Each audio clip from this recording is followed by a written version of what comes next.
So it's a beautiful day here in San Francisco, very breezy, but I am going to do a street scene here. Let me show you what I'm thinking. So here is the view. Obviously I'm going to include the distant road here, but I do want to include some of these cars here in the foreground as well to help create a sense of depth.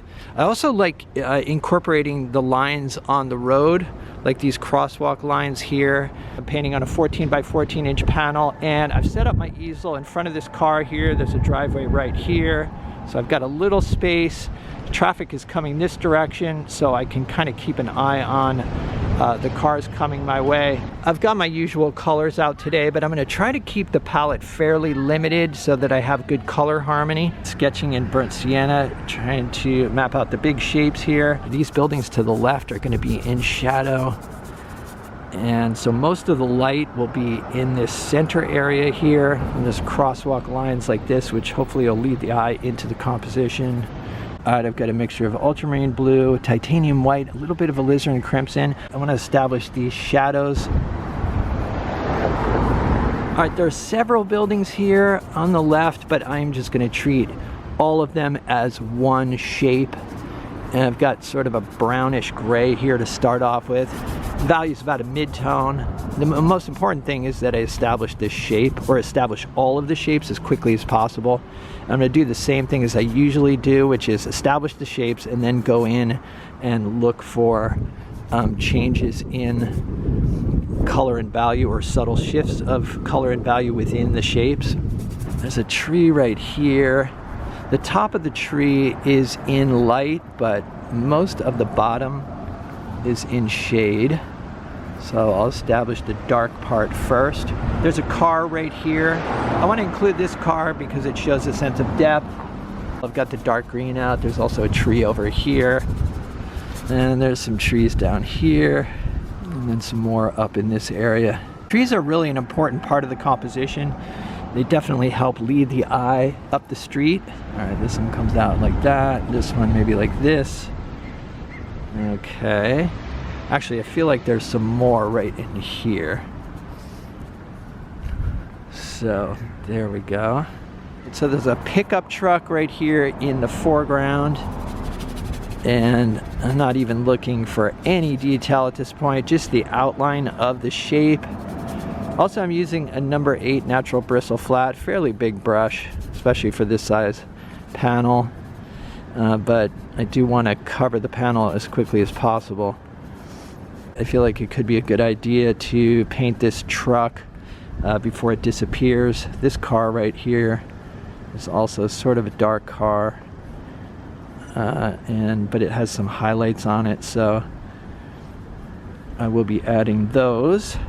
There's a pickup truck over here. There's some buildings coming down the hill. I'm just squinting at the scene and looking for the shadow shapes on those buildings.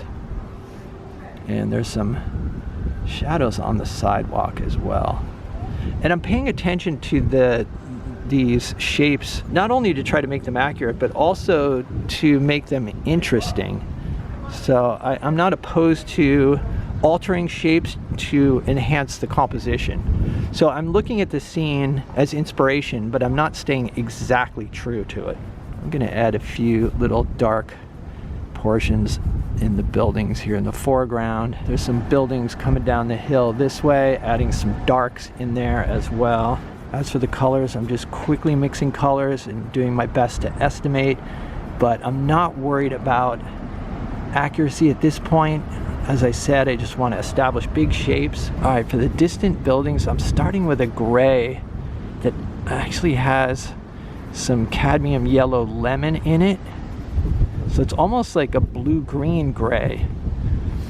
There is quite a bit of reflected light on these buildings, so it's kind of a difficult color to mix because you want it to be in shadow, and yet it's kind of a warm color. And I'm going with a fairly light value here. Buildings down here have more blue in them, so I added phthalo blue to the mix. I'm keeping the mix thin because, as I mentioned, I'm going to come in and alter these colors and values. So this is just a starting point, something like that. Actually, these buildings here are sort of a blue-green as well. All right, and for the tall buildings on this side, I'm going with a mid-tone gray. Actually, maybe a little bit lighter than mid-tone. There's actually quite a bit of warmth on these buildings too here, reflected light that I'll be adding. But I do want to make sure that there's a value difference between the buildings and the sky. Even though they're fairly light in value, they are darker than the surrounding sky and the street. All right, for the sky, I'm starting with a mixture of phthalo blue and titanium white. The thing I like about phthalo blue is that I can keep the value fairly light and yet still get saturation. Phthalo blue's got a lot of tinting power, whereas something like ultramarine, less tinting power. The sky is actually closer to an ultramarine, but I find that having more of a cerulean sky creates a feeling of light. So I'm going with a cerulean sky to start with. The sky does get lighter as it approaches the top of the hill here, but again, for now, just getting the sky shape established. And I am thinning with liquid at this point, but as the painting progresses, I will start applying paint without any medium. And I'm trying to pay attention to the painting as it's progressing and making sure I'm not losing the feeling of light. Got a mixture here of titanium white with a bit of cadmium yellow medium. And I'm going to paint in the road markings here, or the crosswalk first, so I can adjust the value of the road accordingly. I'm starting with a warm gray color, so I actually just added some gray from my palette to the light color I had for the crosswalk. Again, this will be my starting point, and then I can fine-tune it from here. As usual, I'm trying to walk back frequently to make sure that the composition is reading properly, but I have to be really careful because I don't want to walk out into oncoming traffic. I added some cadmium yellow medium to the mix for the street as it approaches the top of the hill here.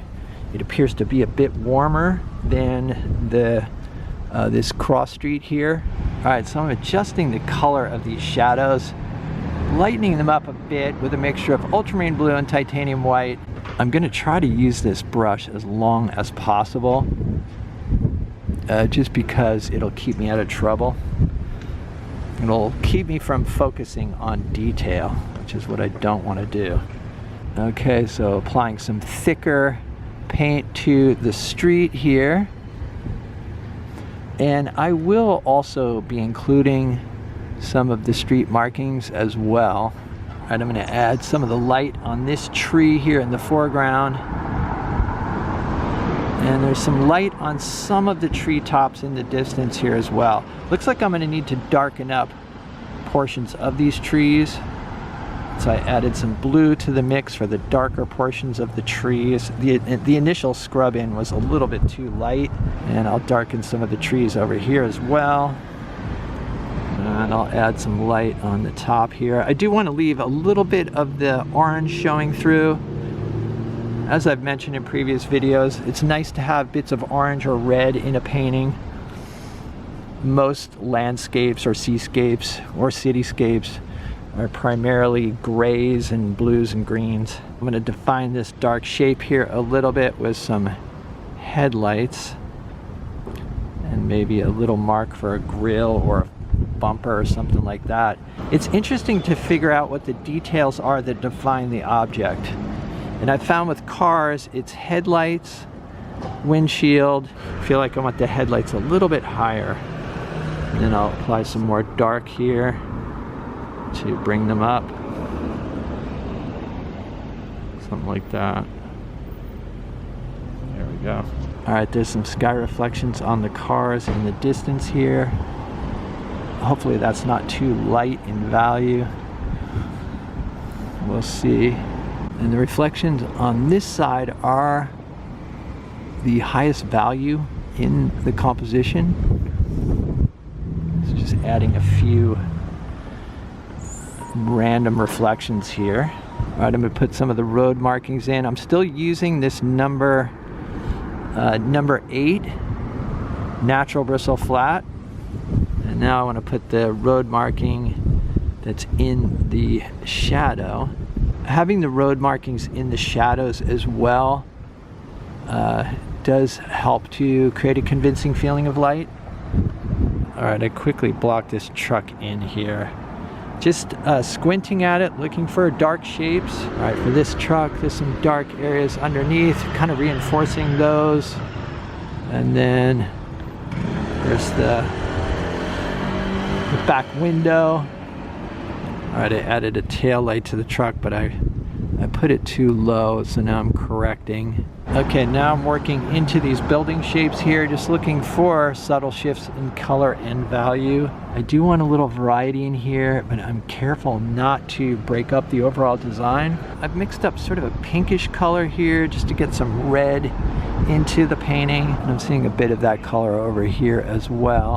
And I added some titanium white and cadmium yellow medium for a variation of that color up here. And then add a bit of it over here as well.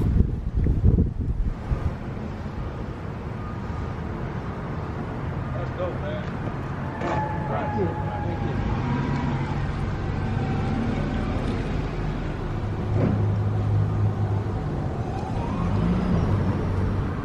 All right, so here is what I finished up with. This painting took about 2 hours to complete. It was finished on site. My goals with this painting were to have a nice composition and also to have a convincing feeling of light. As for the composition, I wanted a nice abstract design.